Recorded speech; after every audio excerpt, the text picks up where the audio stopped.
Читаем где там посудите. Там кулю делают, сами висят.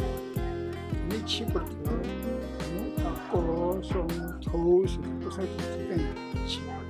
Ну кот, сама, тут не чипрут,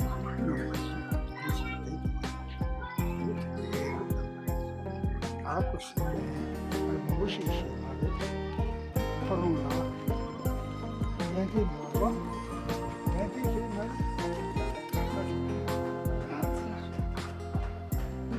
哎呦！ 我没有什么特别要说的。我是一个牧民，父母都是修行人，他们有4个儿子，我是年纪最小的。我的3位哥哥也都是出家人。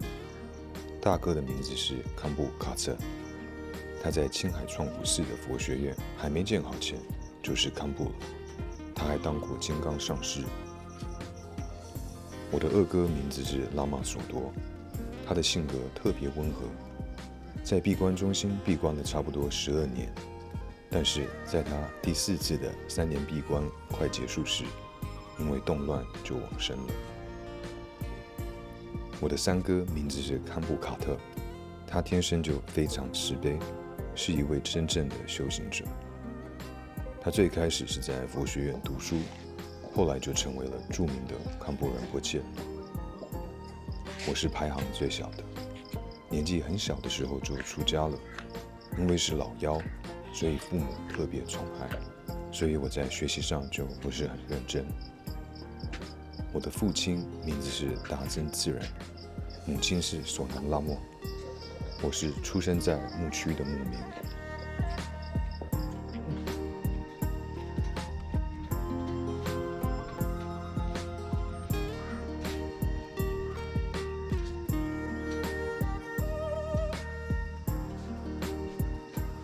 13岁时，我在青海的创古寺出家，是在第2世蒋公仁波切巴顿千泽维瑟的座前，领受了沙弥戒和比丘戒。出家第1天先领受沙弥戒，第2天就领受了比丘戒，法名是噶玛阿旺维瑟。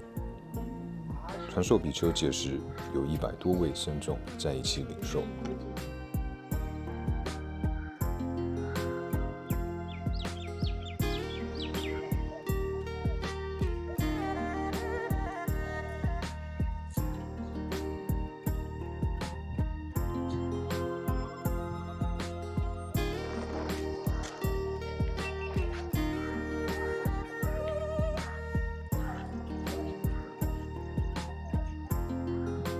一般在藏传的寺院中，任何法会上都不太有看着法本念诵的传统，法本都必须全背起来。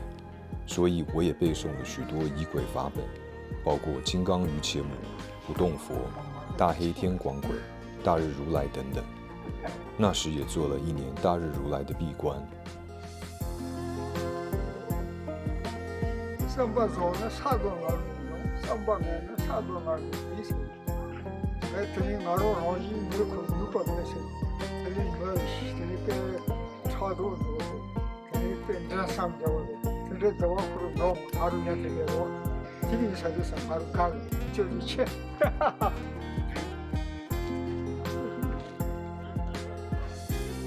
아야 디요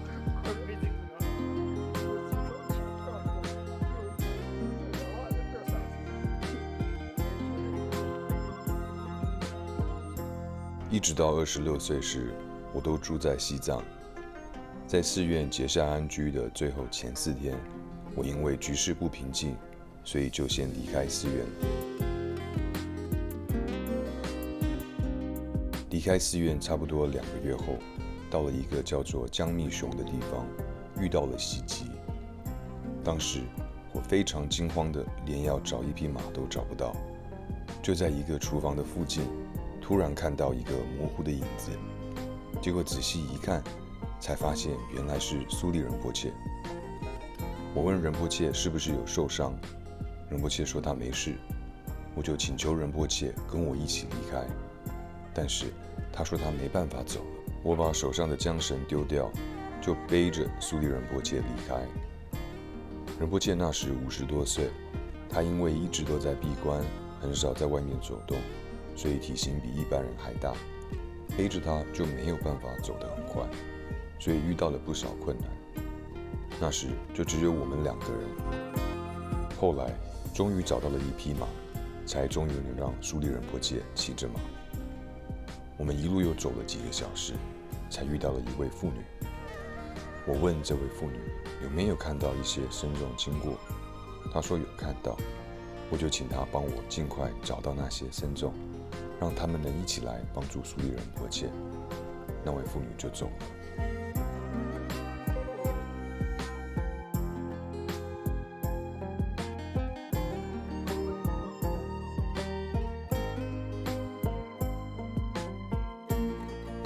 应该是快到2、3点时，创古仁波切与苏利仁波切的使者就牵着马出现了。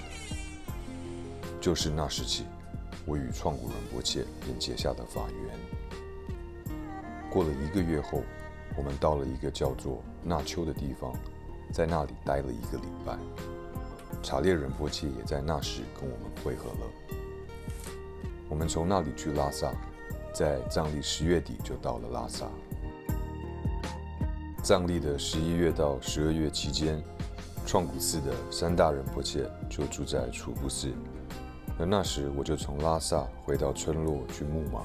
在拉萨时，我有机会参加了一场为期3天的大祈愿法会，当时也正是观音尊者考取格西学位的时候。之后，我们从拉萨出发，参访了马尔巴的家乡若扎，还有色卡古托塔，然后去不丹。但是在边界时，不丹的军队拒绝让我们入境，等了差不多11天，在他们知道观音尊者抵达印度后，才让我们进去不丹。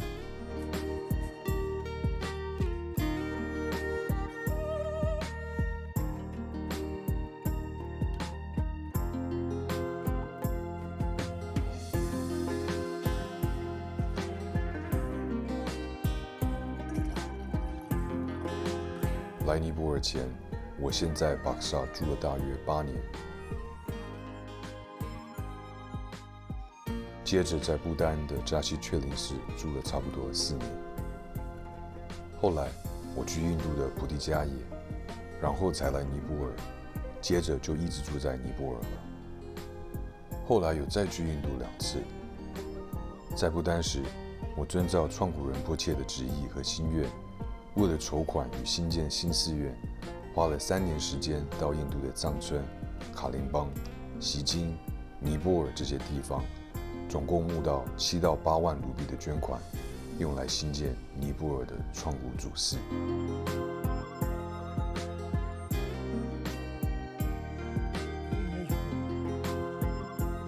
从仁波切到印度之后，我就开始担任创古仁波切的使者。在我闭完3年3个月的关后，就继续担任他的使者，也陪同仁波切到美国和欧洲。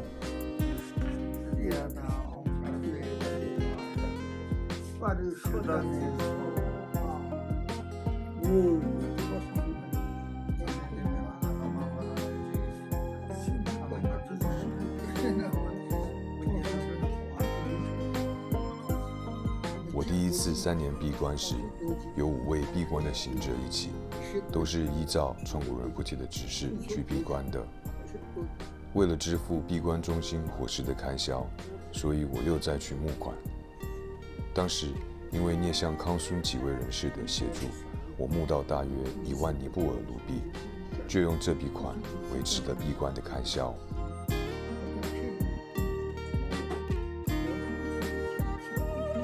当时的闭关上师是德雅寺的闭关上师佐南觉美。那时我一边闭关，一边也要当管家。我第2次3年闭关是由喇嘛阿啾担任闭关上师，当时有差不多10位的闭关行者。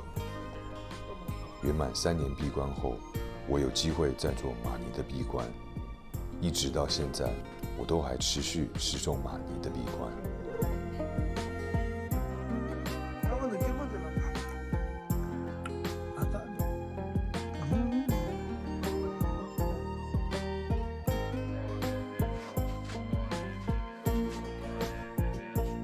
尊贵的创古仁波切是一位菩萨，一位真正的修行者。我会这么认为的原因是，当时南无布达各种资源都很缺乏，不仅缺水、缺交通工具，仁波切身边也缺乏护持和鼓励他的人。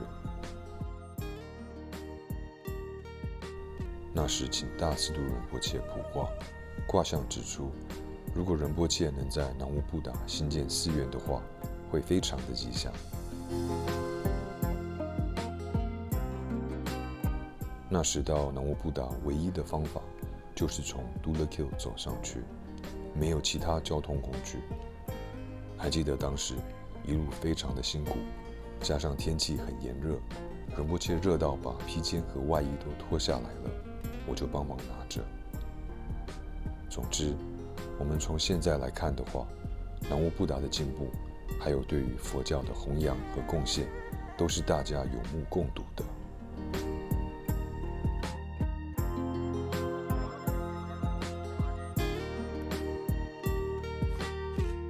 我平常主要的修持就是持诵玛尼。在查列仁波切圆寂之后，我在他的舍利塔前发愿要一辈子修持玛尼。到现在，我已经圆满了2次的1亿遍6字大明咒的持诵。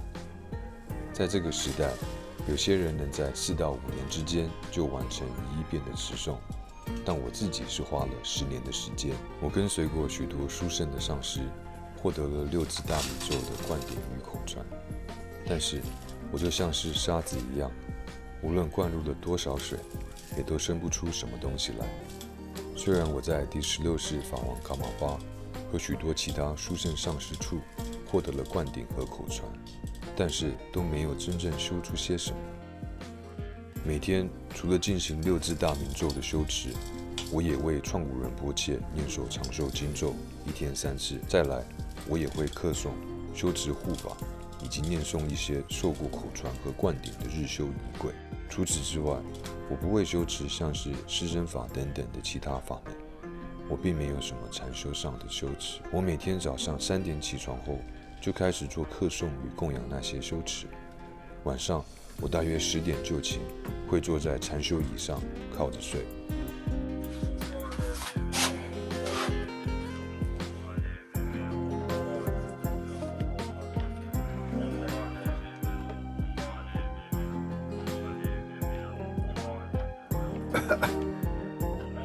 这就像要求一个连自己都没有张巴吃的穷人把钱给一个有钱人一样，这是不可能的事情。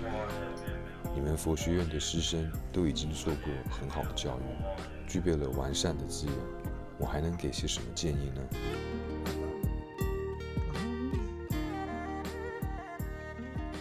色达五明佛学院的堪布吉美彭州的教言说：“莫舍己道，勿扰他心。”意思是修持佛法和品性善良十分重要，更关键的是要有无私奉献给佛教的精神。